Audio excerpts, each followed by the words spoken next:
여러분들도 뭐 선선한 가을 좀 기다리지 않으셨습니까? 너무 기다렸죠. 네. 제발. 아, 근데 가을이 짧아서 그렇지 네. 너무 좋아요. 사실 저는 제일 좋습니다. 가을만 기다렸어. 진짜 이 날씨. 네, 가을이 좋은 이유 여러분 뭐가 있을까요? 아우 단풍지. 아름다워. 아우 단풍지. 아름답죠. 뷰가 좋죠. 아우 같이 가족끼리 가서 단풍 구경하고. 그렇죠. 저는 입 뚫어져 있는 거 있잖아. 네. 밟았을 때 나 약간 힐링 받아요. 아, 삼각삼각 소리 나는 거? 아, 그거 좋아요. 저도요. 맞아. 그리고 가을 되면 또 트렌치코트 좀 꺼내줘야죠. 트렌치코트요? 사치입니다. 무슨 소리예요? 트렌치코트 사치에 길이도 안 맞을 뿐더러 네네네. 트렌치코트만 입으면 또 반코트 입으면 또 공주님처럼 이렇게 끝에가 이렇게 휘어져가지고 뚝 떨어져야 되는데 이렇게 휘어져가지고 공주님처럼 드레스처럼 변하고. 귀엽겠다. 안녕하세요. 이렇게 되고요. 자, 일단 뭐 여러분 가을과 월급의 공통점 아십니까? 뭐죠? 가을과 월급. 네, 둘 다 빨리 사라진다. 스친다. 정답입니다. 친다. 스치는 친구들이에요. 잠시. 겨울이 올 때까지 주구장창 반팔만 입다가 버틸 때까지 버티고 내가 목숨이 위험하다 싶을 때 패딩 꺼내서 입으면 되는 거예요. 다들 아셨죠? 그 개념 없어졌어요. 그러니까 없어. 4계절이었는데 지금 2계절이에요. 약간 맞아요. 진짜 여름하고 가을하고 그다음에 겨울 딱 오지 않아요? 그렇지 않아요? 봄, 여름, 가을, 겨울. 그러니까. 네, 정확한 표현이네요. 너무 짧아, 너무 역시 홍콩민요. 짧아. 아주 잘 살렸어요. 만족해. 감사합니다. 네, 실제로 이제 지구온난화의 영향 때문에 가을과 이제 봄은 점점 짧아지는 반면에 여름과 겨울은 길어지고 있는데요. 그랬네요. 그래서 요새는 여름 다음에 겨울, 겨울 다음에 여름이라고 말하고 있는 실정입니다. 맞아.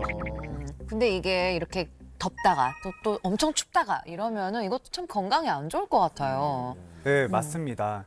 이 여름철 더운 날씨에 확장되어 있던 혈관이 갑자기 수축을 하면서 심박수하고 혈압이 상승을 하는데요.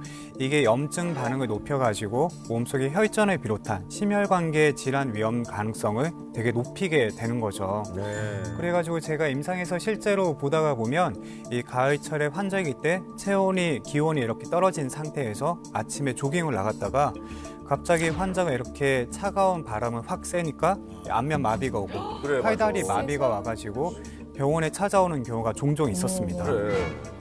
운동도 조심해야 돼. 네, 질병관리청의 통계에 따르면 지난 10년간 심뇌혈관 질환으로 인해서 사망한 월별 사망자 수를 이제 조사를 해봤다고 하는데요. 날씨가 점점 추워지기 시작한 10월부터 급증하기 시작해서 이제 1월에 정점을 이룬 것으로 나타났습니다. 가을이 그렇게 위험한 계절이었군요. 그런데 이 심뇌혈관 질환이 정말 무서운 이유는 네. 건강하던 사람이 발병하고 나서 1시간 이내에 사망하는 이 돌연사의 사례가 많기 때문입니다. 너무 무섭다 이거는.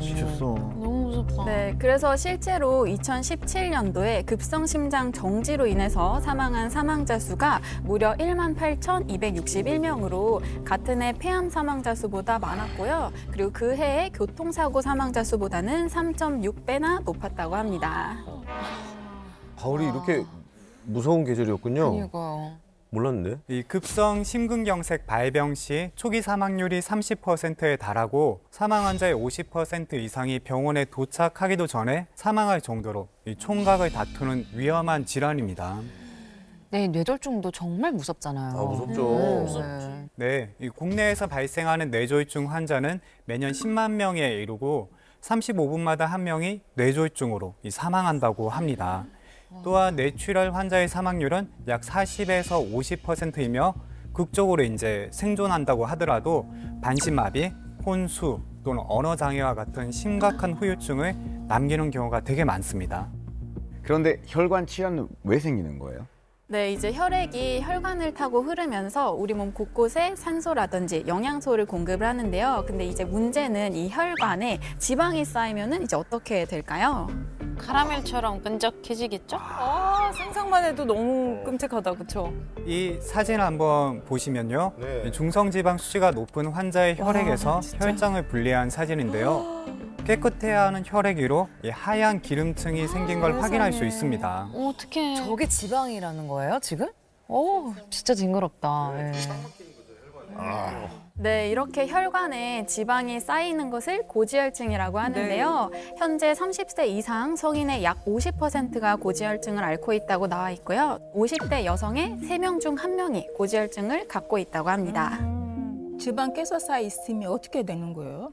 네, 이게 지방이 쌓여가지고 혈관이 막히게 되면 이미 체내의 영양소와 산소 공급이 차단이 되면서 이 심한 경우에는 심뇌혈관 질환으로 사망하기도 합니다.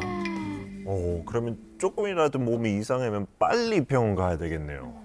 안타깝게도 혈관에는 통증 세포가 없는데요. 그래서 이제 혈관이 70% 이상 막히기 전까지는 증상이 전혀 없습니다. 그래서 실제로 이제 뇌혈관 질환자의 70%가 내가 이제 증상을 전혀 인지를 하지 못했다고 합니다. 아, 그러니까 이게 일이 벌어지면 늦은 거네요. 네. 형들이랑 누나들이 많이 조심해야 되겠네요. 형도 너 조심하시고. 글라디스 병 옮았구나. 너 몇 년생이지? 93. 93년. 얼마 안 남았어. 걱정하지 마.